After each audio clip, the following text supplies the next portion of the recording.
2 நிமிட கதை. ஒரு அடர்ந்த காடு. அந்த காட்டுல மலைகள் அவ்வளோ ஓங்கி வளர்ந்து இருக்கு. அந்த மலை மேல மரங்கள் ரொம்ப அடர்த்தியா இருக்கு. ரொம்ப இருட்டான காடு. நம் நிழலே அங்க நமக்கு தெரியாத அளவுக்கு இருள் சூழ்ந்த அந்த காட்டில் ஒத்தைப்பல்லன் அப்படிங்கிற ஒருத்தர் வாழ்ந்துட்டு இருக்கான். அவன் மிகப்பெரிய ஒரு பலசாலி, பயங்கரமா குத்து சண்டை போடக்கூடியவன்.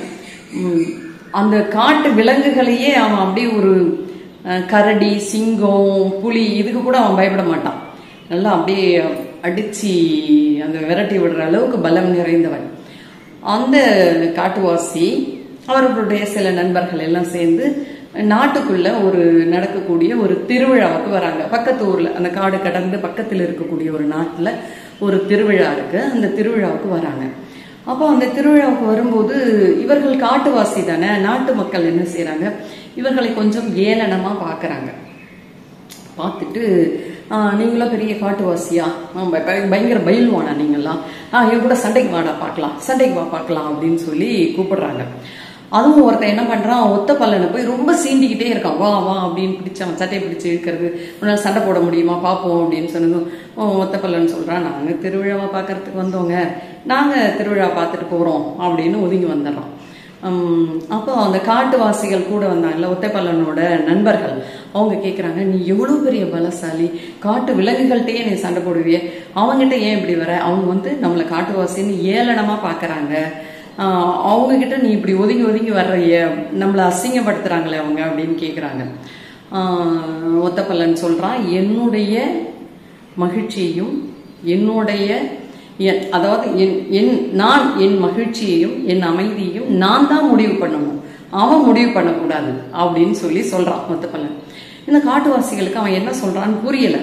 ஆனா ஒத்தப்பல்லன் எது சொன்னாலும் சரியாதான் சொல்லுவான் அப்படிங்கிற ஒரு நம்பிக்கை இருக்கு அவங்களுக்கு. அந்த நம்பிக்கையின் அடிப்படையில சரி வா போயிடலாம் அப்படின்னு சொல்லிட்டு அப்படியே திருவிழாவை சுத்தி சுத்தி பார்த்துட்டு அந்த திருவிழாவுக்கு எல்லாம் கொஞ்சம் பொருட்கள்லாம் வாங்கிட்டு அவங்க கிளம்புறதுக்கு முன்னாடி ஒத்தப்பல்லன் அவங்கிட்ட போறான். யார, இவனை எப்ப பார்த்தாலும் சண்டைக்கு இழுத்தாங்கல்ல, அவங்கிட்ட போயிட்டு, ஆமா நாங்க திருவிழா பார்க்க வந்தோம், திருவிழாலாம் முடிஞ்சிருச்சு, நாங்க நல்லபடியா கிளம்புறோம். பயில்வான் அப்படிங்கிறதும் ஒரு பலசாலி அப்படிங்கிறதும் சண்டை போடுவதால் மட்டுமோ, சண்டையில் நாம் ஜெயிக்கிறதால மட்டுமோ கிடையாது. சண்டை போடாமல் விலகி போவதும் வீரம்தான் அப்படின்னு சொல்லி ஒத்தப்பல்லன் சொல்றான். அங்க இருந்த மக்களுக்கு அது ஏதோ புரிஞ்ச மாதிரி தோணுச்சு. அதாவது சண்டை போடுவது மட்டும் இல்லை அப்படிங்கிறத அவங்க எந்த அளவு புரிஞ்சுக்கிட்டாங்க அப்படின்னு இன்னொரு கதை மூலமா நம்ம தெரிஞ்சுக்கலாமா. 3 குற்றவாளிகள் இருக்காங்க. 3 குற்றவாளிகள் அவர்களுக்கு ஆயுள் தண்டனை கொடுத்துட்டாங்க.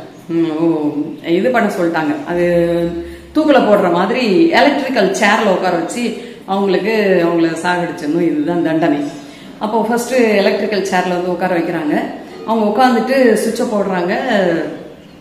சேர் கரண்டால் ஆகி சாகடிக்கணும்ல, சாகடிக்கல, என்னன்னு தெரியலையே, அவ்வளவுதான். ஒரு தடவை சுவிட்சை போனா சாகடிக்கல. தூக்கில ஒரு தடவை தொங்க விட்டா அவங்க தொங்கலைன்னா இறக்கி விட்டுருவாங்களா, அதுக்குள்ள இறக்கி விட்டுட்டாங்க.